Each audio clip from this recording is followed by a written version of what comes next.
तो वीडियो के स्टार्टिंग में हमें दिखाया जाता है गॉब्लिन के सर में घुसे हुए एक तलवार को। एमसी कह रहा होता है, अच्छा तो ये आखिरी था, सही है सही है। आसले दूर से देख के सोच रही होती, इम्पॉसिबल, ये कैसे हुआ, मैंने ये क्या देख लिया। उसने एक झटके में गॉब्लिन्स के सर उड़ा दिए और जो बाकी गॉब्लिन उसके पीछे आ रहे थे उसने एक पल में गायब होके उन सब का सर काट के फिर से वापस आ गया और गॉब्लिन बॉस का सर काट दिया। इतना खतरनाक मारा। एमसी कहता है, हे तुम क्या कर रहे हो, क्या तुम ऐसे ही देखते रहोगे। आसले कहता है, अरे अरे सॉरी सॉरी, मैं भूल गया था। एमसी कहता है, कोई बात नहीं, चलो चलो जल्दी करो, अपना सामान लो और चलते हैं, हम घर जा रहे हैं। हमें रात का सीन दिखा जाता है। एमसी और आसले अपना बैग पकड़ के जा रहे होते हैं। एमसी कह रहा था, सीरियसली इतना थकान है, मैं सोचा अच्छे से ट्रैवल करेंगे लेकिन कुछ भी सही से नहीं हुआ। तभी आसले सोच रहा होता है, ये कितना भारी है। एमसी सोच रहा होता है, बस गॉब्लिन्स को मारने में ही मेरा मसल दर्द करने लगा है। क्या ये इसलिए है क्योंकि मैं अभी भी बड़ा हो रहा हूँ, जब मैं घर पहुंचूंगा तब मैं जम के फिजिकल ट्रेनिंग करूंगा। तभी हासले पूछता है, अच्छा रोनन, वो पीछे थोड़ी देर पहले क्या आवाज था। एमसी कहता है, मुझे भी नहीं पता, रुको। एमसी और असली जा रहे होते हैं, उनके पीछे से कोई तीर लेके उन पे मारने के लिए एम किए हुए होता है। तभी वो तीर मार देता है। वो तीर आसले पे लगने ही वाला होता है। एमसी पकड़ लेता है उसको। आसले कहता है, क्या अब एक एरो, ये कहाँ से आ गया। एमसी पीछे देखता है और सोचता है, यार ये लोग कहाँ से आ गए अब। एमसी पूछता है, हे तुम लोग कौन हो। हमें दिखाया जाता है दो बंदों को लाल कपड़े में। वो लोग बोलते हैं, अच्छा ये इंसान है, वो भी छोटे बच्चे हैं। एमसी गुस्सा हो जाता है। वो लोग बोलते हैं, हमें माफ कर दो बच्चों, झाड़ियों से आवाज आ रहा था तो हमें लगा कि ये कोई मॉन्स्टर होगा। वो लोग हमारे एमसी के बैग देते हैं जो कि सोने से भरा हुआ होता है। उनमें से एक लड़का कहता है, अरे हम लोग तो एक इंसान को मारने वाले थे, है ना। वो बोलते हैं, क्या तुम्हें कहीं लगा है चोट। एमसी गुस्से में कहता है, हे क्या बकवास कर रहे हो, तुम्हारे आंखों में साफ साफ दिख रहा है कि तुम क्या चाह रहे हो। वो लोग पूछते हैं, हाँ क्या। एमसी कहता है, तुम अपना नाटक करना बंद करो और सही सही जवाब दो, कौन हो तुम। वो लोग कहते हैं, अच्छा अच्छा, हम भूल गए थे, मैंने अपना इंट्रोड्यूस नहीं किया सही से, सॉरी मेरी गलती है। हम वो इंट्रोड्यूस करने वाला होता है और तभी पीछे से एक चाकू निकलता है और एमसी पे अटैक करने के लिए आगे बढ़ता है। एमसी देखता है, एक चाकू। एमसी फट से उसके हाथ को पकड़ता है और एक खींच के मारता है उस पे। उसके मुंह से खून निकलता है। एमसी गुस्सा हो जाता है, ये कमीने लोग बोल के दूसरा साथी आगे बढ़ता है। वो आसले की तरफ अटैक करने जाता है। असली अपना मैजिक यूज करती है और उसको जकड़ लेती है। एमसी कहता है, ओ असली बढ़िया क्या। एमसी फट से जाता है और उसका चाकू ले लेता है और उसको काट देता है। वो बंदा सोच रहा है, क्या ये लोग कौन है, तुम कौन हो। एमसी पीछे देखता है तो उस बंदे की बॉडी से खून निकल रहा होता है। आसले एकदम डर जाता है, रोनन वो मर गया, वो मर गया। एमसी कहता है, हाँ वो मर गया, मार दिया उसे, मैं उसको क्यों ना मारता, उसने हमें मारने का ट्राई किया। और क्या तुमने सुना नहीं ये लोगों ने क्या कहा, ये लोग काली बोरो बोला। असली पूछते है, काली बोरो। एमसी बताता है, लोगों को मारना, काटना, ह्यूमन ट्रैफिकिंग और जितने भी बुरे काम है ना, वो ये लोग सारा काम करते हैं। एम्पायर का सबसे खतरनाक इविल ग्रुप है ये। अगर ये मैं नहीं होता ना, अभी तुम्हारा बॉडी कट चुका होता और तुम्हें जमीन में गाड़ भी दिया जाता। इनके बारे में जानते हुए अगर हम इन्हें जिंदा छोड़े तो ये भी एक क्राइम है, चिंता मत करो और ये पकड़ो। तभी एमसी कहता है, इस बैग के साथ क्या गलत है, ये क्यों हिल रहा है, ये तो उन्होंने पकड़ा था ना, क्या ये कोई पोस्ट एनिमल है। एमसी कहता है, हाँ हो सकता है, हम एक बार ओपन करेंगे तो हमको पता चल जाएगा। तभी हम बैग में से दो आंखें दिखाई जाती है। तभी उसमें से कोई पक्षी पिप पिप करके बाहर निकलता है। एक ब्लू कलर का बर्ड बाहर निकल के उड़ रहा होता है। एमसी कहता है, ये क्या है, ये चिकन है क्या, इसका पंख नीले कलर का है। वो पंछी चिप चिप कर रहा होता है। असले कहता है, रोनन ये मेरा पहली बार है किसी नीले पक्षी को देखते हुए।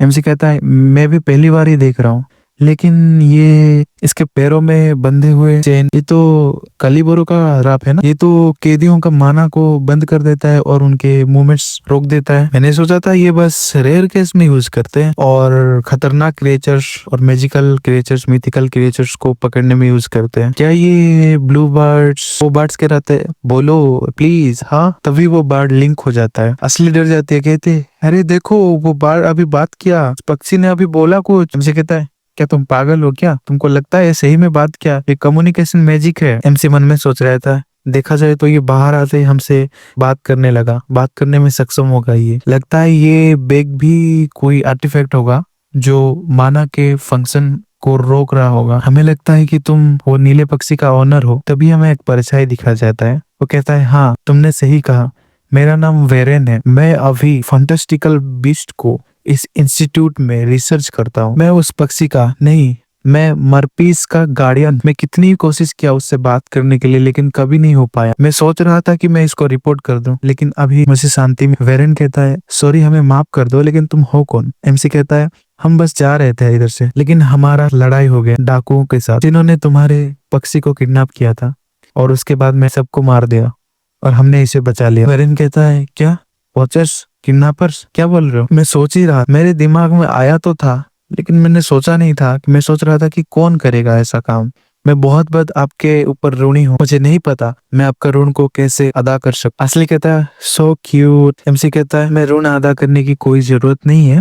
हमें बताइए, हम आपके पक्षी को आपके पास कैसे दे सकते हैं, कैसे लौटा सकते हैं? ये पक्षी बहुत थक गया है चेन में बंधे हुए। अगर हम इस चेन को उतार दे तो क्या ये अच्छे से उड़ सकेगा? बेरेन कहता है, क्या? हाँ शायद उड़ सकेगा। ये ड्रीम बर्ड के पास घर जाने का बहुत अच्छा इंस्टिक्ट है। अगर तुम काट सकते हो उस चेन को काट दो। तो एमसी कहता है, तो चलो फिर काटते हैं। एमसी फट से एक बार में उस पक्षी का चेन काट देता है। एमसी कहता है, तुम अपने पापा के पास चले जाओ ब्लूई। वो बर्ड बहुत खुश हो जाती है, चिप चिप करने लगती है। एमसी कहता है, क्या? एमसी कहता है, ये अपना पिछवाड़ा क्यों दिखा रहा है मेरे सामने? इसका क्या मतलब है? वेरेन कह रहा होता है, ये कह रहा है कि तुम इसका एक पंख निकाल लो इसके उड़ जाने से पहले। ये चाहता है कि ये तुम्हें दोबारा मिले। ड्रीम बर्ड के पंख निकालने के बाद जैसे कंपास दिशा बताती है, वैसे ही ये पंख ब्लू बर्ड को अपना लोकेशन बता सकता है। अगर तुमने इसका पंख निकाल लिया है तो तुम इंस्टीट्यूट में आ जाना प्लीज, मार्पेस और मेरे से मिलने। मैं जरूर तुम्हें रिपे करूंगा। एमसी सोचता है, इतनी जल्दी? असले कहता है, हाँ रोनान तुम ये क्या पकड़े हो? एमसी सोचता है, ये तो पंख है। फिर एमसी वो बैग को देखते ही, वो क्या है? फिर हमें कुछ दिनों बाद का सीन दिखा जाता है जहाँ पे लोग घोड़ा गाड़ी में बक्से रख रहे होते हैं। हमें कोई ज्वेलरी दिखाया जाता है, कोई बता रहा होता है,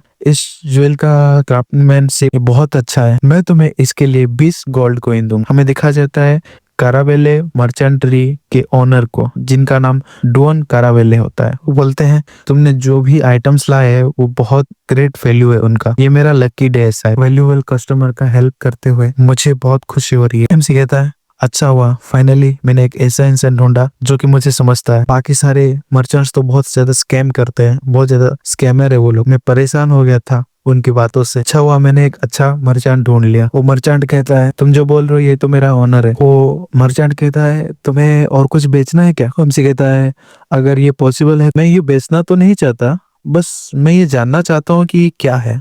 वो उसे एक अंडा दिखाता है।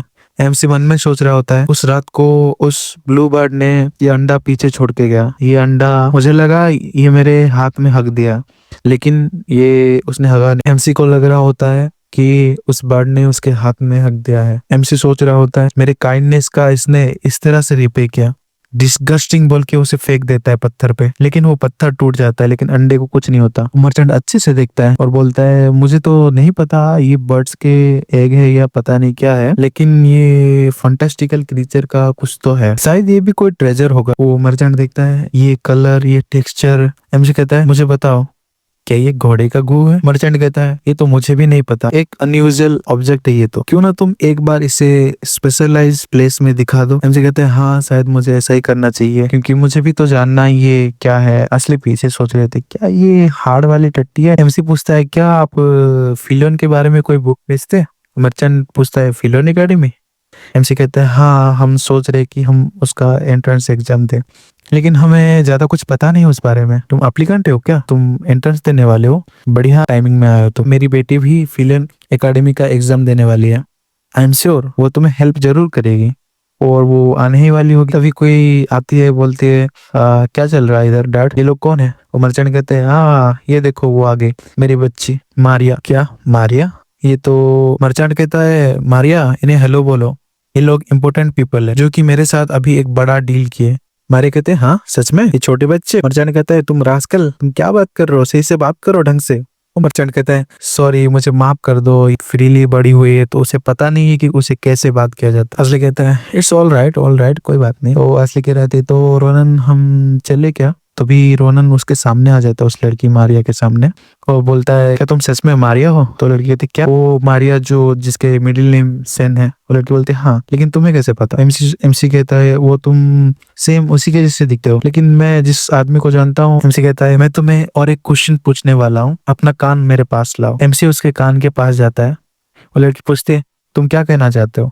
एमसी कहता है तो क्या तुम्हारे पास नुन्नू है? तो वो लड़की कहती है क्या बकवास कर रहे हो, मैंने क्या सुन लिया नुन्नू? एमसी कह रहा था मैं जिस तरफ भी देखूं मुझे नहीं लगता कि तुम्हारे पास नुन्नू है। वो लड़की एकदम गुस्सा आ रही होती है। वो सोच रहा था क्या ये ओल्ड मैन के पास और कोई बच्चा है जो कि ये नहीं जानता। तभी वो लड़की एमसी को एक चाटा खींच के मारती है। तुम बास्टर्ड, तुम पागल, चुप रहो। हम सोचता है क्या थप्पड़ मारा, ये तो वही फेमिलियर सेंसेशन है, ये तो वही है काउंट मारिया से। हमें बताया जाता है तो एमसी डिसिप्लिनरी सोल्जर था एक जगह पे जहाँ का नाम है आर्मार लेन। वहाँ पे मारिया सप्लाई का इंचार्ज थी। वो अपना वर्क बहुत अच्छे से करती थी और उसकी पर्सनालिटी बहुत अच्छी थी, जो किसी के साथ भी एकदम घुल मिल जाती थी। मारिया एक बहुत अच्छी लड़की थी। जब भी लड़कों में नुन्नू के बारे में बात होती थी तभी मारिया एकदम गुस्सा हो जाती थी और लोगों पे थप्पड़ मारने लगती थी। पहले मैं सोचता था वैसा क्यों। मैं मारिया को पूछने वाला था दोबारा मिलके, लेकिन वो मौका मुझे कभी नहीं मिला क्योंकि मारिया मारी गई मेरे मरने से पहले ही।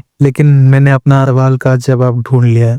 काउंट मारिया तुम एक लड़की हो। मारिया कहते हैं तुम क्यों हंस रहे हो, बहुत हो गया तुम्हारा, चुप नहीं रहे तो तुम्हें दोबारा मिलेगा एक और थप्पड़। एमसी मारिया के सर पे एक टपली मारता है। मारिया के सर पे एक आलू उग गया होता है। एमसी कहता है क्या तुम एक्टिंग कर रहे हो क्या? एक बार मैंने मार खा लिया तो क्या दोबारा खाऊंगा? मैं तुम्हें मारने दिया इसलिए क्योंकि मैं गलत था, लेकिन मैं दोबारा नहीं करूंगा। मारिया गुस्सा हो जाती है और अपना सर से उसके सर पे मारती है। कहती है अगर मैं तुम्हें दोबारा भी मार लूं तो तुम क्या उखाड़ लोगे? दोनों झगड़ने लगते हैं। एमसी कहते हैं मैं तुम्हें मार दूंगा। वो दोनों मर्चेंट और असले देख के सोच रहे होते हैं रुक जाओ तुम लोग। थोड़ी देर बाद का सीन दिखा जाता है। असली सोचती है इन दोनों का क्या प्रॉब्लम, ये लोग ऐसे लड़ रहे थे जैसे ये दोनों एक दूसरे को मारना चाह रहे हो। फिर हमें थोड़े टाइम बाद का सीन दिखाया जाता है। वो लड़की मारिया बोलते है बस यही है तुम लोगों को यूज करने के लिए। एमसी कहता है लेकिन ये, एमसी कहता है एक बार देख लो, चेक कर लो ये सही है क्या? एमसी कहता है अगर ये सही नहीं है तो मैं कुछ और खरीद लूंगा। क्या ये साथ में आ सकते हैं? 3 तलवार और एक मैजिक की छड़ी। मारिया कहती है उन लोगों ने 3 तलवार को तुम लोगों के लिए क्यों छोड़ दिया?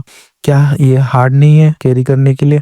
एमसी कहता है बात ऐसा है मैं थोड़ा स्वॉर्ड थोड़ा रफली यूज करता हूँ। तो मारिया पूछती है तो ये कैसे है? एमसी कहता है ये इतने बुरे नहीं है, लेकिन ये ब्लैक आयरन वाला स्वॉर्ड बहुत अच्छा है। ब्लैक आयरन बहुत अच्छा आइटम है, ये मटेरियल बहुत अच्छा है, इसे हमेशा रेनो नाइट ढूंढा करते हैं। मुझे नहीं पता तुम अपना स्वॉर्ड कैसे ध्यान रखते हो, लेकिन लगता नहीं है कि टूटने वाला है। एमसी सोच रहा होता है ये ब्लैक आयरन का स्वॉर्ड है, पास्ट में ये मेरा फेवरेट हुआ करता था और ये छड़ी इसमें एक अच्छा मैजिक स्टोन डाला गया है, तुम्हें दे रही हूँ। क्या ये क्यूटी एक जादूगर है? असली कहता है मैं हाँ मैं हूँ। वो पूछती है तुम कौन से प्रकार के मैजिक यूज करते हो? असली कहती है टेलीकिनेसिस मैजिक। क्या टेलीकिनेसिस मैजिक? तुम तो बहुत अमेजिंग हो, अगर तुम अच्छा किए तो तुमको स्कॉलरशिप भी मिल सकता है। असली कहती क्या सच में? लगता है सिर्फ हमारा ही प्रॉब्लम है। अपना एमसी को वो पूछती है अच्छा तुम कौन सा टेक्निक दिखाने वाले हो प्रैक्टिकल एग्जाम में? तो पूछता है टेक्निक? वो कहती है क्या तुम्हें नहीं पता फिलियन एकेडमी में जाने के लिए तुम्हें अपना टेक्निक दिखाना पड़ता है। वहाँ पे एक प्रैक्टिकल एग्जाम होता है जहाँ पे प्रोफेसर देखते हैं तुम्हारा टेक्निक कितना अच्छा है। थ्योरी एग्जाम तो डिफिकल्ट है लेकिन प्रैक्टिकल एग्जाम बहुत ज्यादा डिफिकल्ट है। ऐसा कह सकते हैं कि अगर तुमने प्रैक्टिकल अच्छा किया तो तुम पास हो जाओगे, अगर तुमने अपना वर्थ प्रूव नहीं किया तो विलेन एकेडमी में जाना भूल जाओ। एमसी कहता है एक तलवारबाजी में अच्छा होना चाहिए, इसमें क्या प्रॉब्लम है? तो लोग क्या दिखाते हैं वहाँ पे? तो लड़की कहती है वेल ज्यादातर नोबल फैमिली के तो अपने सीक्रेट टेक्निक होते हैं, लेकिन ज्यादातर मार्शल आर्टिस्ट और एप्लीकेंट ने खुद के फाइटिंग टेक्निक्स दिखाते हैं। एमसी कहता है वेट माना? हाँ, बच्चे जो तलवार यूज करते हैं वो छोटे एज में भी माना यूज कर सकते हैं, चाहे वो मेज हो या ना हो। ये तुम क्या बोल रहे हो? अगर फिलियन एकेडमी के स्टूडेंट्स को देखा जाए तुम्हें अपना माना सेंस करना चाहिए और वो माना तुम कॉम्बैट में यूज कर सकते हो, ये तो बेसिक है, लेकिन तुम ये क्या एक्सप्रेशन बना रहे हो? मुझे ये मत बताओ कि तुम्हें नहीं पता कैसे माना यूज करते हैं। क्या ये ऑरा यूज करना जितना आसान नहीं है? वो चौंक जाती है। लड़की टेंशन हो जाती है। ओह माय गॉड, मैं ऐसे लड़के के साथ बात कर रही हूँ जो सोच रहा है कि वो फीलियन एकेडमी एंटर करेगा। एमसी कहता है ऑरा और माना सेम है, ये तुम कैसे कह सकते हो? ऐसा भी तो हो सकता है, मुझे पता है, लेकिन तुम नहीं जानती कि मुझे पता है। तुम इतना बड़ा हंगामा क्यों कर रहे हो? वो लड़की कहती है मेरे साथ अभी बाहर चलो। हीरो कहता है इतनी जल्दी है क्यों? वो लड़की पूछती है क्या मैं ये स्वॉर्ड उधार ले सकती हूँ? मैंने अपना स्वॉर्ड ब्लैक स्मिथ के पास रख दिया। एमसी कहता है क्या? एमसी कहता है तुम इतनी कॉन्फिडेंस क्यों हो? तुमने मेरा तलवार तोड़ दिया तो? वो लड़की कहती है डरो मत, इससे पहले वो सब कुछ खत्म हो जाएगा। अगर ऐसा कुछ होता भी है तो मैं तुम्हें पैसा भर दूंगी 3 गुना। खुश हो? लिखता है। एमसी कहता है हाँ। लड़की कहती है तो बात करना बंद करो और मेरे पीछे आओ, मैं तुम्हें स्पेशल ट्रेनिंग दूंगी। में बताया जाता है माना ही हर नेचुरल पावर्स का रूट सोर्स होता है, जैसे कि एक हवा जो कि एक नेचुरल एनर्जी है जो हर जगह है इस दुनिया में। इसका मतलब ये नहीं है कि हर कोई इसे यूज कर सकता है। इसको यूज करने के लिए तुम्हें अपना माना देखना होगा और उसको फील करना होगा और माना सेंस यूज करने के काबिल होना होगा। इस स्टेज में घुसने के लिए तुम्हें ट्रेनिंग करना पड़ेगा। इसके लिए कुछ भी किया जा सकता है और कितना भी टाइम लग सकता है, बट ज्यादातर ये 1 साल में तुम इसे सेंस करना स्टार्ट कर देते हो।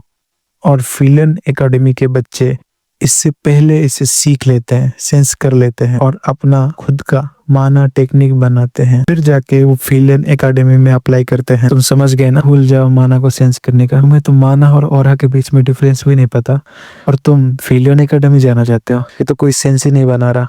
हमसे कहता है ओके छोड़ो, अगर तुम देखो तो ऑरा एक टाइप है माना का और उसमें जमीन और आसमान का फर्क होता है। एमसी कहता है इतना डिफरेंट? लड़की कहती है 10 साल की मेहनत के बाद, बहुत ज्यादा अपना खून पसीना लगा के एफर्ट्स करने के बाद लोग बेरली एनलाइट हो पाते हैं इनेट पावर के द्वारा। उसको ऑरा कहते हैं। तो तुम समझ गए? एमसी कहता है हाँ थोड़ा थोड़ा। एमसी सोच रहा होता है मैंने उन लोगों से मिला है time to time battle field में, वो लोग बहुत फेंकते थे ऑरा यूजर्स है बोल के और ऐसा पावर यूज करते थे जो कि बहुत अलग था। वो बहुत परेशान करते थे, बहुत एनोइंग थे। लेकिन अभी जब मेरे को पता चल रहा है तो लगता है कि अमेजिंग है। लेकिन क्या करें, जब तुमको काट दिया जाएगा तो तुम्हारा ऑरा किस काम का? लड़की कहते हैं वो ऑल राइट छोड़ो, अभी हम एक्सप्लेनेशन को यही खत्म करते हैं।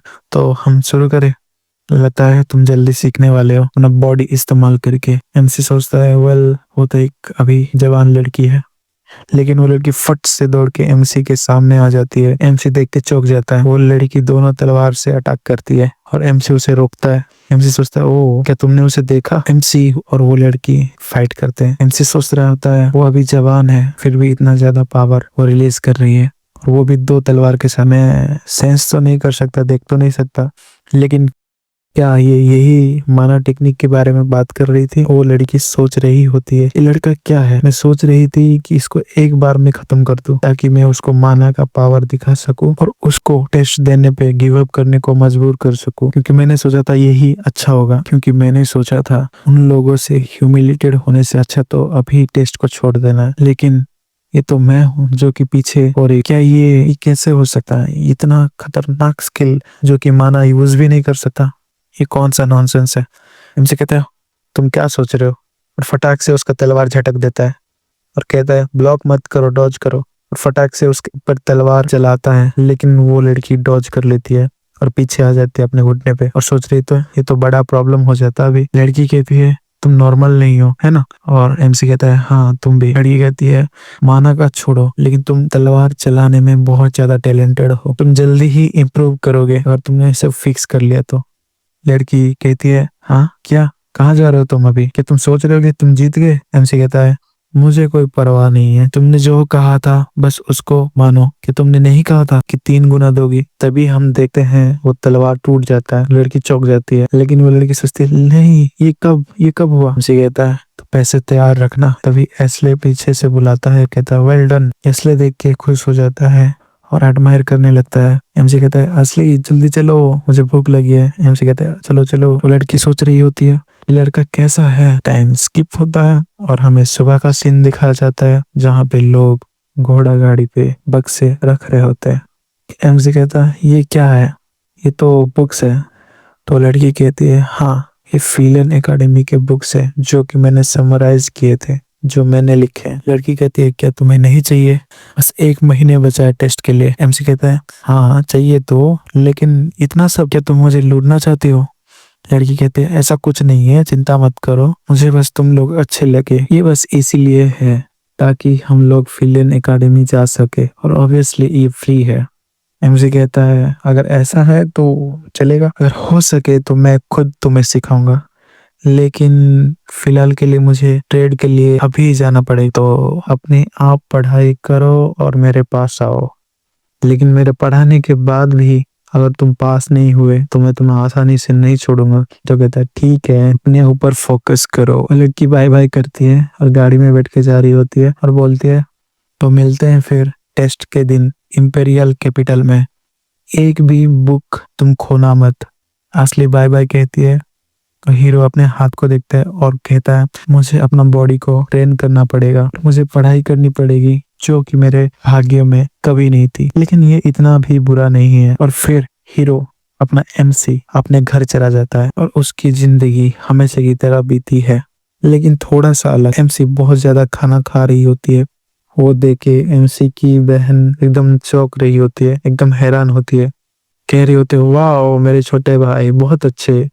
एमसी कह रहा होता है मेरा पेट फटने तक मैं खाना खाऊंगा। मैंने अपना पेट भर्ती किया और विलेज के पास सारे मॉन्स्टर्स को हंट किया, और मैंने अपना स्टेमिना और बॉडी का अडेप्टेबिलिटी इंक्रीज किया। फिर रात का सीन दिखाया जाता है। एमसी जंगल में होता है और वो मॉन्स्टर हंट कर रहा होता है और सोच रहा होता है क्या मैं रुक जाऊं आज के लिए, वरना इस आसपास के विलेज के मॉन्स्टर तो पूरी तरह से लुप्त हो जाएंगे। और मैंने तो पढ़ाई भी किया जो कि मैं सोच भी नहीं सकता था सोल्जर की लाइफ में। लेकिन ऐसा क्यों है, हमें इसे याद क्यों रखना है जैसे कि नॉर्दर्न टेबल मैनर्स की तरह? मुझे नहीं पता क्या रिजल्ट्स होने वाले हैं, लेकिन मैं मेरे से जितना हो सकता है मैं अपना बेस्ट ट्राई करूंगा। तो 1 महीना बीत जाता है और हमें दिखा जाता है इंपीरियल एकेडमी, जो कि एम्पायर का सबसे ज्यादा बेस्ट एजुकेशनल इंस्टीट्यूट होता है, और मिनी सिटी का व्हाइट टावर। आसले देख के सोच रहा होता वाह ये फिलियन एकेडमी है। हमें कहा जाता था कि फिलियन एकेडमी एक वर्क ऑफ आर्ट है। एमसी भी सोचता वाह कितना अच्छा है। एमसी आसले को कहता है हे तुम बीच रोड में खड़ा होके क्या कर रहे हो? गवारों की तरह अपने आप को मत दिखाओ, अगर ऐसे ही खड़ी रही तो तुम टेस्ट के लिए लेट हो जाओगे। आसले कहता है सॉरी सॉरी। एमसी कहता है ये क्या रिएक्शन था? तो वो कहता है ये कितना स्ट्रेंज है, बस 1 महीने में तुम बड़े हो गए रोनन, तुम बड़े लग रहे हो। रोनन कहता है तुम फिर से वही कह रहे हो, बेकार की बातें करना बंद करो और यहाँ से जल्दी चलो। अगर मैं सोचूं तो इस टाइम फिलियन एकेडमी में क्या वो आदमी भी इधर होगा? गॉड सेंट सुलिपेन, जो कि गॉडमैनशिप क्लान ग्रांक्सिया को रिप्रेजेंट करते हैं, वो एक जीनियस स्वॉर्डमैन है जो सबसे ज्यादा स्ट्रॉन्गेस्ट है इस एम्पायर में। वो इंसान भी मेरे ही एज का है इस टाइम। शायद मैं उससे मिल जाऊं टेस्ट में, वैसे इससे ज्यादा कुछ फर्क नहीं पड़ेगा। असली कहता है बाय द वे रोनन क्या तुम्हारे पास वो है? रोनन कहता है तुम्हारे मतलब वो क्या है? वो कहता है कि वो ब्लू कलर का बर्ड का जो फेदर लिया था, जो पंख लिया था तुमने, वो पंख अपने ऑनर के दिशा बताता है। मैं सोच रहा था तुम्हारे कहने का क्या मतलब है, तुमने बता ही दिया है तो पहले ही इसे ले लिया था हमारे आने से पहले। मुझे याद है वो बुढ़े आदमी कैपिटल में ही रहता है। मैं सोच ही रहा था कि टेस्ट के बाद जाके उससे मिलूं। है ये तो इशारा कर रहा है टॉप फ्लोर पे। ऊपर जाता है, ऊपर का सीन दिखाया जाता है हमें। बुक्स रखा होता है, कोई कह रहा होता है फिर ये इजी काम नहीं है, मैं अभी तक प्रोफेसर होके यूज टू नहीं हुआ हूँ, क्या मैं वापस से एडवेंचर बन जाऊं? वो बर्ड चिर्प चिर्प कर रही होती है। वो आदमी कहता है हाँ। वो पूछ रहा था क्या तुम मुझे चेयर कर रहे हो मार्पल? हाँ मुझे अपना बेस्ट ट्राई करना चाहिए ताकि हम तुम्हारे सेवियर का कर्ज अदा कर सके। हमें दिखाया जाता है फिलियन के जूलॉजी प्रोफेसर वेरेन फानासिर, स्पेशल नोट वेरलियन, वेरलियन भी कहा जाता है। वेरेन कहते हैं क्या मैं खिड़की खोल लूं ताकि साफ हवा आ सके?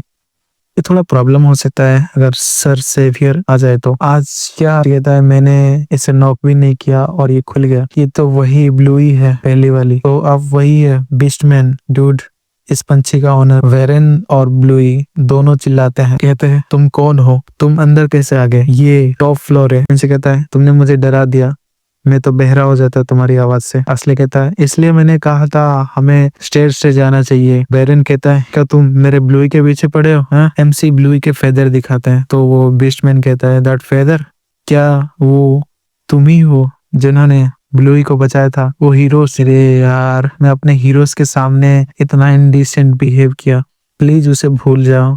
एमसी कहता है आई सेड इट्स फाइन, कोई बात नहीं। आप क्यों बार बार इसे बोल रहे हैं? अगर आप स्पेसिफिक बोलो तो उसकी गलती ज्यादा है क्योंकि उसने ही कहा था विंडो से जाने के लिए। इसलिए कहते हैं हाँ उसका, उसने मतलब उसने का क्या मतलब? तुम्ही ने कहा था कि मैं अपना टेलीकिनेसिस यूज करूं क्योंकि सीढ़ियों से चढ़ के जाना बहुत ज्यादा एनोइंग है। एमसी असले के गाल पकड़ लेते हैं, बोलता है चुप हो जाओ। एमसी कहता है सबसे ज्यादा जरूरी मैंने ये नहीं सोचा था, वेरलियन एक रेयर वेर ह्यूमन टाइप है जो कि इस ब्लू बर्ड के ओनर हैं और इस फिलियन एकेडमी के प्रोफेसर भी हैं। वो वेरन कहते हैं मैं ज्यादा सरप्राइज हूँ कि हमारे हीरोज इस एग्जाम के एप्लीकेंट्स हैं। क्या शर्म की बात है, अगर मुझे पता होता कि आप लोग हैं तो मैं पहले ही एक रिकमेंडेशन लेटर प्रिपेयर कर दिया होता। लेकिन आज ही एग्जाम है, ये होना तो नहीं चाहिए, लेकिन अगर तुम फेल हो जाते हो तो एमसी कहता है इट्स ओके, कोई बात नहीं। अब हम यहाँ आ ही गए हैं तो मुझे कुछ पूछना है। आपको पता है हमारे पास ज्यादा टाइम नहीं है, तो आप बता सकते हैं कि ये जो बाद ने टट्टी किया है ये क्या है? वो वेरेन कहते हैं क्या बस ने टट्टी किया है? कुछ एमसी दिखाता है ये देखो, एक ड्रीम बर्ड का अंडा। वो वेरेन कहते हैं तुम कह रहे हो कि मार्पेज ने ये अंडा दिया? एमसी कहता है इसमें क्या गलत है? क्या ये इतनी सरप्राइजिंग है कि एक पंछी ने अंडा दिया है? नहीं ये नहीं है, लेकिन ये ड्रीम बर्ड है। लेकिन सबसे ज्यादा जरूरी ये है कि मुझे पता नहीं है इस अंडे से क्या निकलने वाला है। एमसी कहता है तुम क्या कह रहे हो? अगर ये चिड़िया का अंडा है तो क्या इसमें से चिड़िया नहीं निकलेगा क्या? वेरेन कहते हैं हाँ, लेकिन ड्रीम बर्ड थोड़ा अलग होता है, वो अपना एनवायरनमेंट और अपने आसपास के चीजों पे डिपेंड करता है। ड्रीम बर्ड आसपास के यूनिक माना को एब्जॉर्ब करते हैं और अंडा देते हैं। अगर मान लो कोई लावा के पास वाले जगह में अगर ये अंडा दे तो इससे हैच हो, इससे बाहर निकले बच्चा, तो वो एक फोनिक्स हो सकता है जो कि आग वाला होता है, आग वाला फोनिक्स। अगर ये किसी मॉन्स्टर के घर पे ये अंडा, अगर अंडे से अगर बच्चा निकले तो वो अंडा वो मॉन्स्टर का शेप लेता है। और कभी कभी ऐसा भी होता है कि वो बाढ़ का शेप कभी लेता ही नहीं है। ऑफ कोर्स इससे निकलने वाली माना को एनालाइज कर सकता हूँ और ये इम्पॉसिबल नहीं है कि हम बता सकते हैं कि इसमें से क्या निकलने वाला है। लेकिन ये अंडा तो बहुत सारे माना के अंश से भरा हुआ है, इसलिए मैं एम्बेरेस होके कह रहा हूँ कि अभी मुझे नहीं पता चल रहा, ये बताने में डिफिकल्टी हो रही है कि इसमें से क्या निकलेगा। हमसे कहता है आप बस एक अंडे के लिए इतना बोल रहे हो? वेरेन कहता है यू रास्कल, तुम कहाँ घूम रहे थे एक ऐसा अंडा देने के लिए? ब्लूबर्ड को चिप चिप करता है। वेरेन कहता है मैं कभी नहीं देखा था ऐसा सेमलेस बर्ड को, तो मैं चाहता हूँ कि आप इसका ध्यान रखेंगे इस अंडे का। एमसी कहता है वैसे मैं माइंड नहीं करूंगा, क्या आप ओके हैं क्योंकि ये थोड़ा प्रीशियस है? वेरेन कहते हैं हाँ ऑफ कोर्स, ड्रीम बर्ड बस अपने पूरे जिंदगी में बस एक बार अंडे दे सकते हैं। लेकिन ये फैक्ट बहुत ज्यादा अच्छा है कि इस बर्ड ने अपने हीरोज के आगे अपना अंडा दिया है। मुझे लगता है मरपीस ने स्पेशल फील किया होगा, तभी तभी मरपीस खुश होके चिर्प चिर्प करने लगता है। वेरन कहते हैं मैं मेरे फ्रेंड को रेस्पेक्ट देना चाहूंगा जिसके साथ मैं बहुत टाइम से हूँ। एमसी कहता है तो मैं इसे आपके पास छोड़ के जा रहा हूँ, मैं बस सोच रहा हूँ कि इससे क्या निकलने वाला है। एमसी कहता है तो हम जिस काम के लिए आए हैं हमने वो खत्म कर लिया, तो हम अभी जा रहे हैं। तो वो वेरन कहते हैं प्लीज थोड़ा सा रुक जाओ, मैं सोच ही रहा था कि आप लोगों को क्या दूं, अभी सोचा कुछ ग्रेट, प्लीज इसे ले जाइए, ये आपको अंडे से बच्चे निकालने में मदद करेगा। क्या ये फिर हमें थोड़ी देर बाद का दिखाया जाता है फिलियन एकेडमी का, जहाँ पे प्रैक्टिकल टेस्ट होगा। वो हॉल गैलोन कैसल का मेन बिल्डिंग, जहाँ पे वेटिंग एरिया होता है, वहाँ पे लोग बैठे होते हैं। अनाउंसर कह रहा होता है नंबर 111 का टेस्ट खत्म हो गया, प्लीज 112 अंदर आ जाइए। 112 अंदर जाता है। एमसी सोच रहा होता है इसके बाद मेरी बारी है, वो मेरे को बहुत ज्यादा इंतजार करवाए। मारिया क्या तुमको नहीं लगता? मारिया कहती है हाँ ये सभी एग्जाम में होता है, लेकिन तुम वो क्यों पहने हो? क्या तुम्हें उससे अनकंफर्टेबल नहीं लग रहा? मारिया कहती है, मैं इस पे बहुत ज्यादा ध्यान दिया। फिलियन ने प्राइवेट एकेडमी है जिसमें नॉवेल्स आते हैं।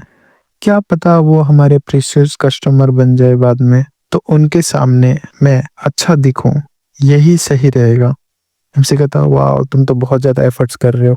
मारिया कहती है, एनीवे अगर यहाँ पे वो क्यूटी होता तो बहुत अच्छा होता। कितना शर्म की बात है। एमसी कहता है, हम इस बारे में कुछ नहीं कर सकते क्योंकि मैजिक का टेस्ट हॉल अलग है। मैं सोच रहा हूँ कि वहां पे वो रो ना रहा हो। फिर अनाउंसर चिल्लाता है, एप्लीकेंट नंबर 112 का टेस्ट खत्म हो गया है, प्लीज 113 नंबर अंदर जाइए। तो एमसी कहता है, ये मेरी बारी आ गई है।